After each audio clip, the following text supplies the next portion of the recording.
दुरावलेला आहे. आणि का बरं दुरावला, त्याचं कारण काय आहे, ते म्हणजे पाप.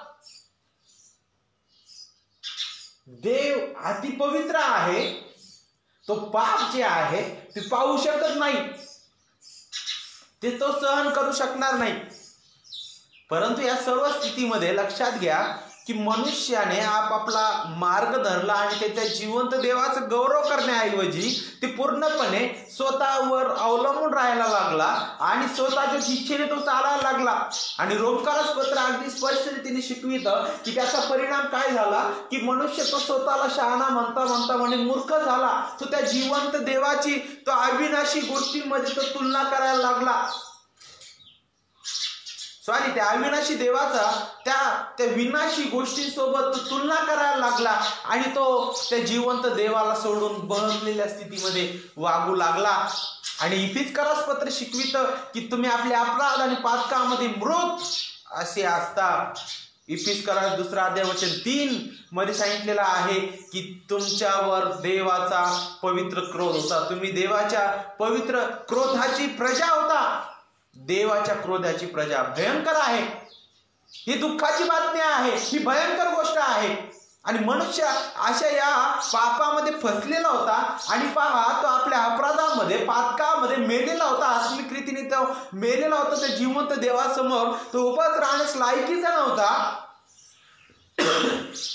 असा हा मेलेला व्यक्ती काही करू शकतो का? काहीच नाही.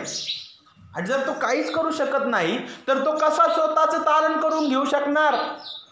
बिलकुल नाही. मग तारणाबद्दल विचार करत असताना आपल्याला हे समजणं गरजेचं आहे की तारणाचा मार्ग केवळ ख्रिस्त आहे. का बरं ख्रिस्ताला या भूतलावर यावं लागलं? यासाठी की देव दया संपन्न आहे.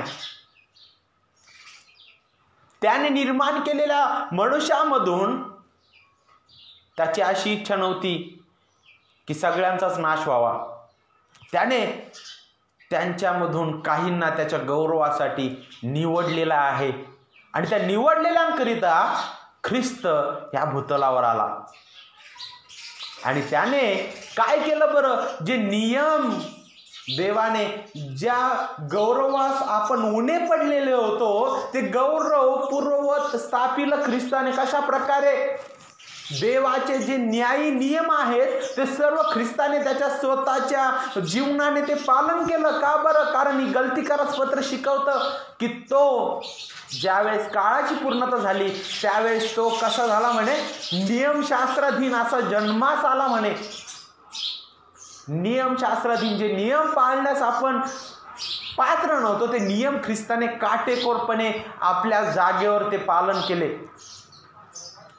आपल्याकरिता त्याने त्या वधस्तंभावर आपला प्राण दिला, तो मृत्यू पावला आणि 3ऱ्या दिवशी पुनरुत्थित झाला. आज तो स्वर्गात सर्वश्रेष्ठतेच्या स्थितीमध्ये विराजमान आहे. आणि पहा, तोच एकमेव मार्ग आहे. आणि ख्रिस्त तेच म्हणत आहे की मी मेंढरांचे दार आहे. त्यातील पहिली गोष्ट आपल्याला शिकायला भेटतं की ख्रिस्त हा तारणाचा एकमेव मार्ग आहे. ख्रिस्ताला सोडून तारणच नाही. ख्रिस्ताला सोडून जर मी म्हटलं की मी इकडे हे करतो, मी ते तिकडं करतो, तर बायबल हे सांगतं की ख्रिस्ताला सोडून तू मेलेला आहेस. आणि मेलेला व्यक्ती काहीच करू शकत नाही. मग मेलेला व्यक्ती जर आहे तर त्याला देव कशा प्रकारे जिवंत करतो? हे पण देवाचंच कार्य आहे ना. ज्या प्रकारे तुम्हाला जर ते नवीन जन्माबद्दल विचार करायचा आहे तर आदामाला ज्या प्रकारे देवाने घडवलं त्याचा विचार करा. काय केलं देवाने? आदामाला काय केलं बरं? आधी तर धूळ मातीच होती आहे ना, त्या मातीपासून त्याने पुतळा, त्याच्या शब्दाने त्याने निर्माण केला आहे ना. आणि जोपर्यंत देवाने त्यामध्ये जीवनी श्वास फुंकला नाही तोपर्यंत तो पुतळाच होता. तारणाचं कार्य अशाच प्रकारे आहे. आपण आपल्या पापामध्ये अशाच प्रकारे होतो. जोपर्यंत देवबाप त्या व्यक्तीच्या नाकपुड्यामध्ये जीवनी श्वास फुंकणार नाही तोपर्यंत तो व्यक्ती जीवधारी प्राणी होऊ शकणार नाही. आदाम कधी जीवधारी प्राणी झाला? ज्यावेळेस देवाने जीवनी श्वास त्यामध्ये फुंकला. आणि तारण तशाच प्रकारचं आहे. तारण पूर्णपणे देवाचं कार्य आहे. ते माझ्या कर्माने नाही, ते माझ्या कोणत्या कृत्यांनी नाही, ते केवळ देवाच्या कृपेने आहे. आणि ज्यांना द्यायचं त्यांनाच तो देतो. नाहीतर आपण तर मातीच आहोत. आणि अगदी सत्य आहे, आणि हे पहिलं सत्य आहे.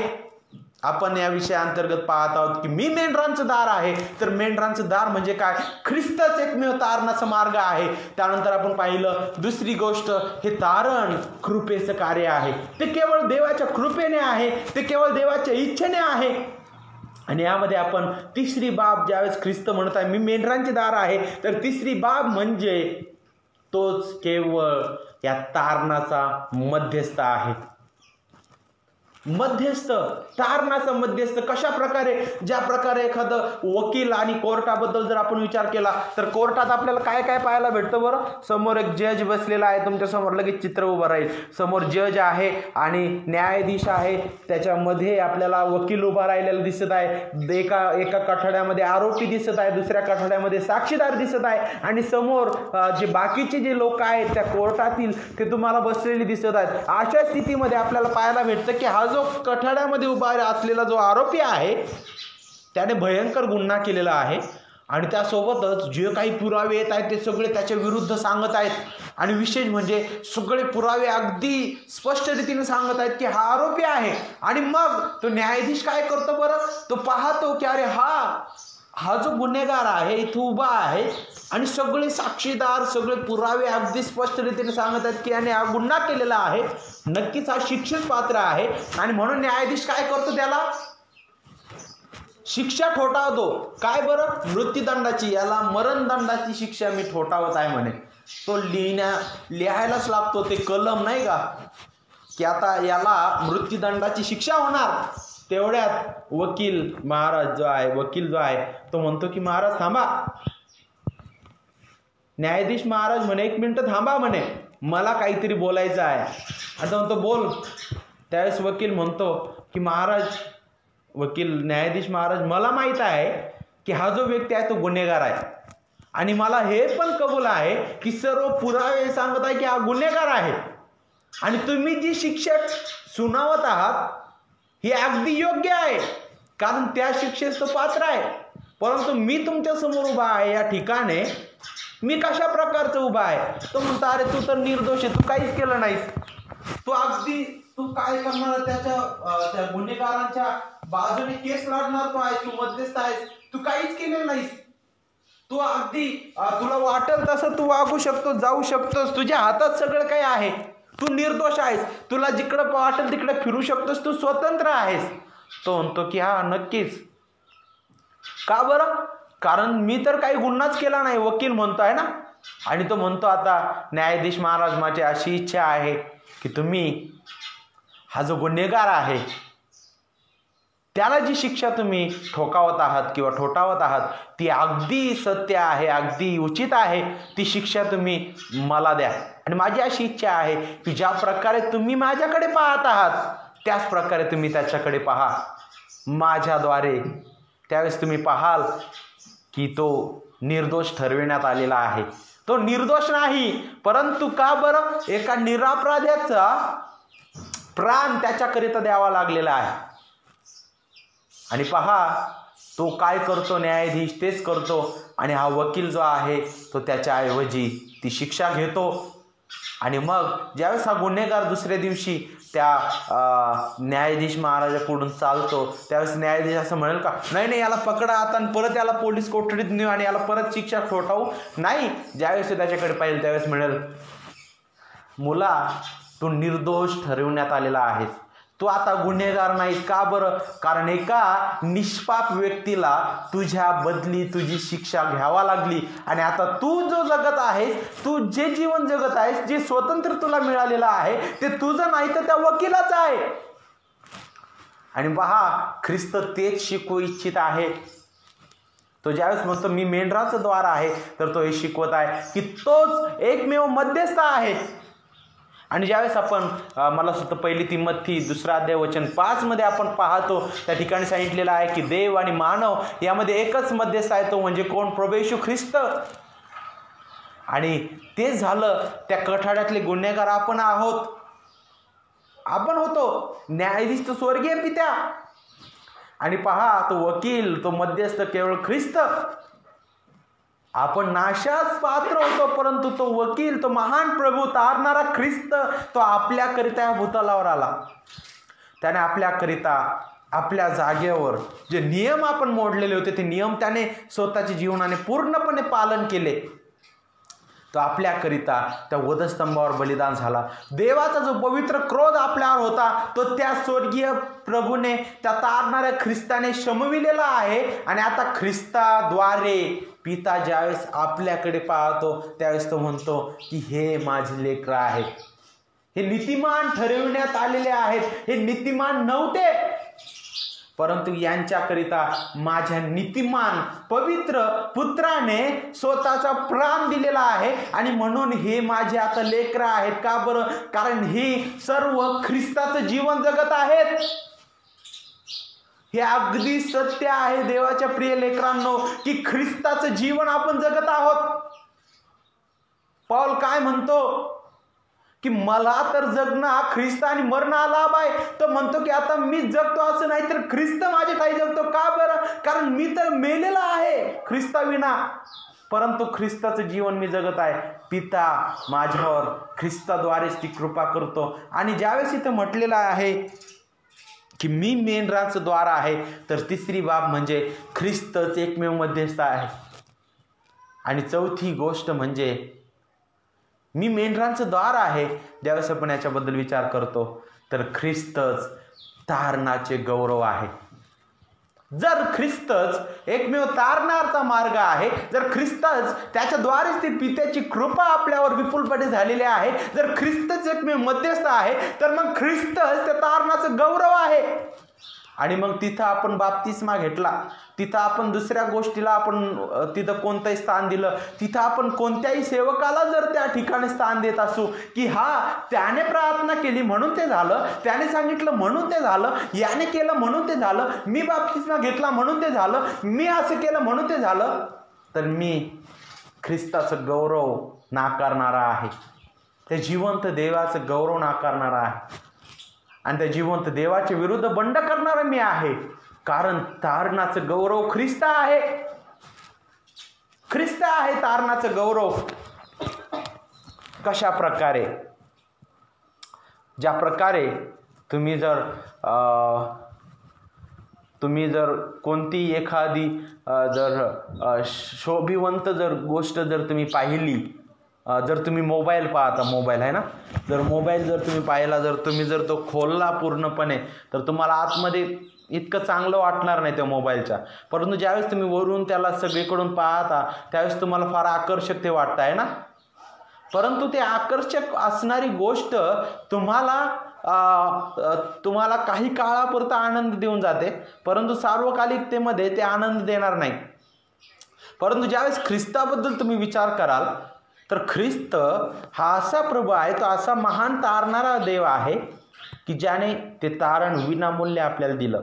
तो असं म्हणत नाही की तुम्ही जा, इतके पाऊल तुम्ही चाला, या नदीमध्ये तुम्ही हे करा, तुम्ही अशा प्रकारे करा. नाही, तसं करू शकणार नाही. देवाचं वचन अगदी स्पष्ट आहे की तुम्ही तर आपल्या अपराधामध्ये मेलेले आहात. मेलेला व्यक्ती काहीच करू शकत नाही. देव कशा प्रकारे मग त्याला उठवतो? पवित्र आत्म्याच्या सामर्थ्याने. आणि पहा, तो जीवनी श्वास आत्मिक रीतीने पवित्र आत्मा त्याला पुरवितो. आणि महान त्या सुवार्तेने, ख्रिस्ताच्या सुवार्तेने, कारण अन्य सुवार्ता सुद्धा आहे, ख्रिस्ताच्या सुवार्तेने पवित्र आत्मा त्या व्यक्तीला काय करतो? त्याच्या पापाविषयी खात्री करून देतो की तू पापी आहेस. तो त्याला नीतिमत्वाविषयी खात्री करून देतो की तू पापी आहेस. तेव्हाच देव अति नीतिमान आहे आणि म्हणून त्याचा क्रोध तुझ्यावर आहे. आणि तुला जर वाचायचं आहे तर तुला एका नीतिमान तारणाऱ्याची गरज आहे. आणि जर तू त्याच्यावर विश्वास ठेवला नाही तर तुझा न्याय अटळ आहे, म्हणून तो न्यायाविषयी त्या व्यक्तीला खात्री करून देतो. आणि मग पहा, त्या व्यक्तीतून जे बाहेर येतं ते म्हणजे काय? पश्चाताप.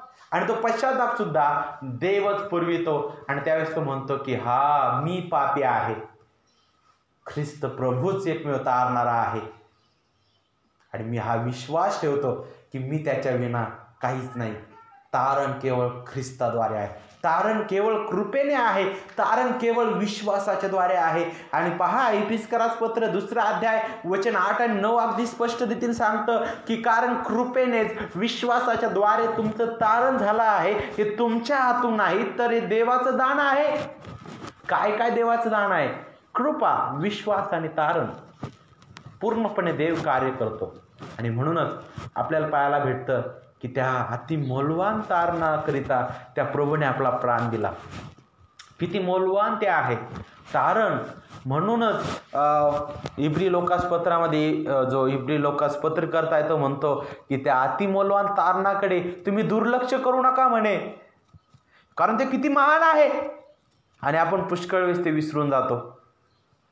आणि म्हणूनच ज्या प्रकारे अगोदर मी जे स्तोत्र वाचलं 103 मध्ये, ज्या प्रकारे दावीद राजा म्हणतो की माझ्या जीवा परमेश्वराचा धन्यवाद कर, हे माझ्या सर्व अंतर्यामा त्याच्या पवित्र नावाचा धन्यवाद कर.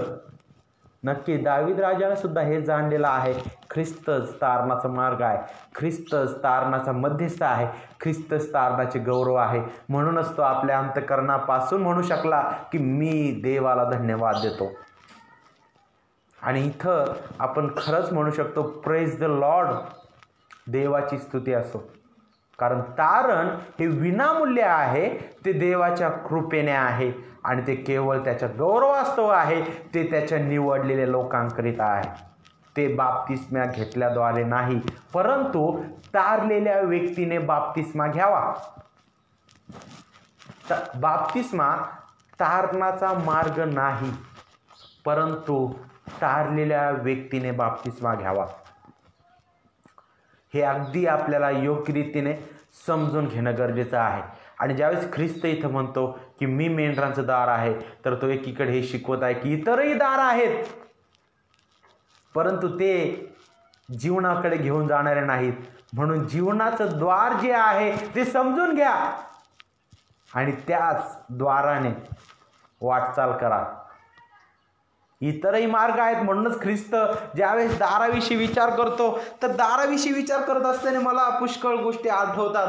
आणि विशेष करून एक सेवक आहेत, ते अशा प्रकारे म्हणतात की पुष्कळ असे दार आहेत जे तुम्हाला वेगवेगळ्या मार्गाकडे घेऊन जाताना तुम्हाला दिसतील. त्यामध्ये जर तुम्ही पाहिलं तर जसं पुष्कळ वेळेस आपल्याला काही गोष्टी स्वप्नात वाटतील आहे ना. जर आपण दरवाजा खोलला आणि समोर पूर्ण खंडर किंवा पूर्ण तुम्हाला अशी काय म्हणतात त्याला दरी दिसत आहे आणि त्यातून तुम्ही चालत आहात आणि तुम्ही चालत जाऊन पुढे पुढे जाता परंतु तुम्हाला नाशच दिसत आहे. त्यासोबतच तुम्ही जर ख्रिस्ताबद्दल विचार कराल तर ख्रिस्ताने अगदी स्पष्ट रीतीने शिकवलेला आहे, रुंद दरवाजा आणि अरुंद दरवाजा, रुंद मार्ग आणि अरुंद मार्ग. तो म्हणतो की रुंद मार्गाने जाणारं म्हणे पुष्कळ आहेत आणि अरुंद मार्गाने जाणारं म्हणे कसे आहेत, ते थोडके आहेत म्हणे. परंतु त्या थोडक्यामध्येच पहा, त्या अरुंद मार्गावरच मग शैतान आणि ते दुष्ट शिक्षण, चुकीचं शिक्षण ते जे आहे ते त्या अरुंद मार्गावरच उभे आहेत. आणि ते काय करतात, जे त्या अरुंद मार्गाने चालणारे त्यांना ते इकडं फेकण्याचा प्रयत्न करतात. परंतु ख्रिस्त महान आहे, तो त्याच्या मेंढरांना कधी बळकू देत नाही, तो त्यांना सरळच मार्गाने घेऊन जाईल. काही काळापुरतं मेंढरू बळकू शकतं, परंतु ख्रिस्त पुन्हा त्याला आपल्या कळपात घेऊन येतो. कारण ख्रिस्ताचं कार्य आहे, ख्रिस्ताने हे अनमोल रीतीने दिलेलं आहे. आणि म्हणून देवाच्या प्रिय लेकरांनो, पवित्र शास्त्र अगदी स्पष्ट शिकवितं की तारण पूर्णपणे देवाचं आहे, मंडळी देवाची आहे. का बरं? कारण ह्याच मंडळीकरिता ख्रिस्ताने आपला प्राण दिलेला आहे. आणि ह्या मंडळीचं रक्षण ख्रिस्त करतो. त्यामध्ये संख्या पाहिली जात नाही, 1 असू द्या, 2 असू द्या, 3 असू द्या. ज्या ठिकाणी ख्रिस्ताचं गौरव आहे ती ख्रिस्ताची मंडळी आहे. ख्रिस्त त्या मंडळीचं रक्षण करता आहे, जतन करता आहे. आणि त्या मंडळीचं द्वार केवळ ख्रिस्तच आहे. आणि म्हणून मंडळीचं गौरव नित्य ख्रिस्तच असावं. आणि नक्कीच देवाच्या प्रिय लेकरांनो, आज जे वचन आपण ऐकलेलं आहे त्याबद्दल विचार करत असताना मग आपल्या जीवनासाठी लागूकरण काय आहे, आपल्याला विचार करणं गरजेचं आहे की तारणाबद्दल विचार करत असताना मी ख्रिस्ताला काय म्हणून पाहिलेलं आहे, ख्रिस्त माझ्यासाठी काय म्हणून होता. मी ख्रिस्तासोबत कोणत्याच गोष्टीची तुलना करू शकणार नाही. ख्रिस्तासोबत मी माझे कर्म जोडू शकणार नाही. ख्रिस्तासोबत मी इतर कोणत्या व्यक्तीला, पुरुषाला किंवा स्त्रीला, पालकाला किंवा बिशप किंवा कुणालाच मी जोडू शकणार नाही. कारण ख्रिस्त आहे. त्याचं स्थान अतिउच्च आहे. तो महान तारणारा आहे आणि गौरव केवळ त्यालाच आहे. का बरं? कारण सर्व काही त्याचंच आहे. त्याच्या इच्छेने ते देतो. आणि मग एवढंच आपण म्हणू शकतो की केवळ गौरव केवळ देवाचे, त्यालाच ते गौरव आहे. आणि म्हणून देवाचे प्रियलेकरांनो, या विषयाच्या अंतर्गत शेवटी येत असताना आपल्याला आत्मपरीक्षण करण्याची गरज आहे. तो ख्रिस्त जो महान तारणारा आहे तो मला खऱ्या अर्थाने समजला काय? ख्रिस्त जो आहे त्याला मी योग्य रीतीने समजू शकलेलो आहे का? जर नाही तर मला आज सुधारण्याची गरज आहे आणि मला त्या प्रभूच्या हाती पडण्याची गरज आहे. कारण तो समर्थ तारणारा आहे. तो महान उत्तम मेंढपाळ आहे जो आपल्या मेंढरांची काळजी घेतो. तो असा मेंढपाळ नाही, तो फक्त जीव धोक्यात घालण्याचाच प्रयत्न करतो. अशाच प्रकारचा तो मेंढपाळ नाही, तर तो उत्तम मेंढपाळ आहे. त्याने स्वतःचा जीव दिला त्याच्या मेंढरांकरिता. अशा उत्तम मेंढपाळाला आपण धन्यवाद देऊ, त्याची उपकारस्तुती आपण करू, त्याला गौरव आणि त्याला सन्मान देऊ. देवबाप तुम्हा सर्वांना याद्वारे आशीर्वादित करू. आपण ह्यावेळेस एक गीत गाऊया आणि त्यानंतर आपण शेवटची प्रार्थना करून मग इथून आपण जाणार आहोत. संपूर्ण जगात एकता ख्रिस्ताला धरी मी, या गीताद्वारे आपण प्रभूला धन्यवाद देऊ, त्याचे उपकारस्तुती आपण करूया आणि त्याचं गौरव आपण करूया.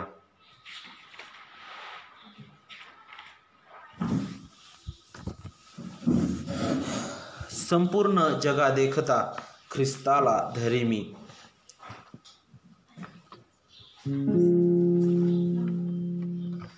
140 नंबरचं गीत आहे.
आपल्या काही प्रार्थना विनंती असतील तर आपण सादर करू शकता. आपण प्रार्थना करू आणि मग आपण पुढे जाऊया.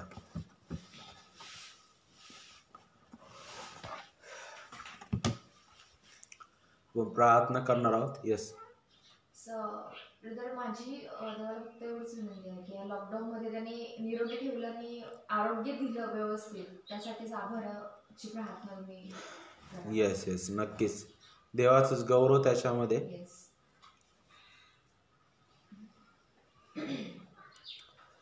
आपण प्रार्थना करूया सगळ्यांकरिता आणि प्रभूच्या दयेने आणि कृपेने सर्व काही देवाने आशीर्वादित केलं, कृपा पुरवली सर्व स्थितीमध्ये आणि नित्य आपल्याला सर्व प्रसंगामध्ये ख्रिस्ताकडेच पाहण्याची संधी त्याने दिली विश्वसनीयतेने.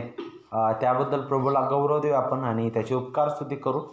त्याला धन्यवाद देऊ. आपण आपले नेत्र बंद करूया आणि आपण यावेळेस प्रार्थना करूया. आपण प्रिय सामर्थ्य पित्या, तारणाऱ्या प्रभू येशू ख्रिस्त, जो आमचा एकमेव मध्यस्थ, आमचा तारणारा प्रभू, त्याच्या पवित्र आणि गोड नावामध्ये आम्ही तुला धन्यवाद देतो.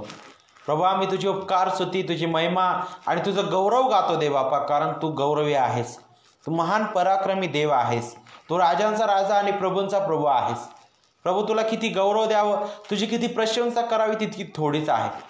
पवित्र बापा, आम्ही आभार मानतो ख्रिस्ताकरिता, जो एकमेव आमचा तारणाचा मार्ग आहे, जो एकमेव मध्यस्थ आहे. पवित्र बापा, त्याच्या विना आम्ही काहीच नाही. पवित्र बापा, आज आम्हाला तू पुन्हा एक वार तुझ्या वचनातून तुझ्या प्रिय पुत्राची थोरवी दाखवलीस, याबद्दल आम्ही तुझे उपकार मानतो. देवबापा, फक्त आम्ही भावनिक होऊनच याचा विचार करू नये, तर देवबापा आंतरिक रीतीने आमचं जीवन बदललं जावं, याकरिता पित्या प्रत्येकाला तू सहाय्य कर, मदत कर आणि तुझीच कृपा तू पुरव. ख्रिस्ताचं गौरव योग्य रीतीने समजू दे आणि प्रिय बापा, केवळ तुझ्या गौरवास्तव हे असू दे.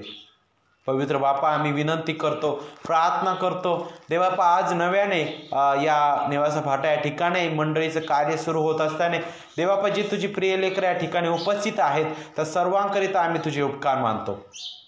त्यामध्ये देवबापा डॉलीताई तिचा परिवार, त्याचप्रमाणे धनवटे दादा त्यांचा परिवार, त्याचप्रमाणे देवबापा रमेश बाबा त्यांचा परिवार आणि देवबापा आमचा परिवार, आम्ही सर्व तुझ्या हाती पडतो. देवबापा, जे येऊ पाहत आहेत त्यांचे देखील मार्ग मोकळे कर. येणाऱ्या आठवड्यापासून देवबापा अनेक तुझी प्रिय लेकरं या ठिकाणी येतील आणि तुझं गौरव करतील, असं तू हो दे पित्या आणि तुला सन्मान मिळू दे. पवित्र बापा, ज्या प्रार्थना विनंत्या सादर करण्यात आलेल्या त्याकरिता आम्ही तुला विनवितो आणि प्रार्थना करतो. विशेष करून डॉलीताईंनी जी विनंती दिली आणि खरंच प्रभू, आम्ही त्याबद्दल तुझे उपकार स्तुती करतो की गेलेला पूर्ण देवबापा लॉकडाऊनचे दिवस जे होते देवबापा, भयावह ती स्थिती होती. अनेक तुझी प्रिय लेकरं त्या परिस्थितीमधून गेले, तरी देखील देवबापा त्या स्थितीमध्ये त्यांच्यासोबत तू होतास आणि ख्रिस्ताची कृपाच आणि देवबापा त्या सर्व स्थितीमध्ये देवबापा तू त्यांना सहायता पुरवलंस. त्याच प्रकारे देवबापा आम्हा सर्वांना तू सुरक्षित ठेवलं सर्व स्थितीमध्ये, याबद्दल आम्ही तुझे उपकार मानतो. तुला आम्ही धन्यवाद देतो आणि पित्या तुझी स्तुती करतो. विशेष करून आम्ही नम्रतेने विनंती करतो आणि प्रार्थना करतो पित्या, आमचं लक्ष केवळ ख्रिस्ताकडे नित्य लागू दे. देवबापा, आमच्या जीवनामध्ये येणारा त्रास, आमच्या जीवनामध्ये येणाऱ्या प्रत्येक परिस्थिती देवबापा तुला गौरविणारे असू दे आणि देवबापा तुला सन्मान देणारे असू दे. म्हणून पवित्र बापा, आमची आत्मिक उन्नती तू कर. देवबापा, जी वचन आज वाचले देवबापा, त्या वचनाठाई आम्हाला तू समर्पित कर आणि पवित्र बापा नित्य तुझं गौरवच आमच्या जीवनाद्वारे हो दे. देवबापा, गेलेला आठवडा आमच्या जीवनासाठी आशीर्वादित केलास, येणारा आठवडा देखील आमच्या सर्वांच्या जीवनासाठी आशीर्वादाचा असू दे.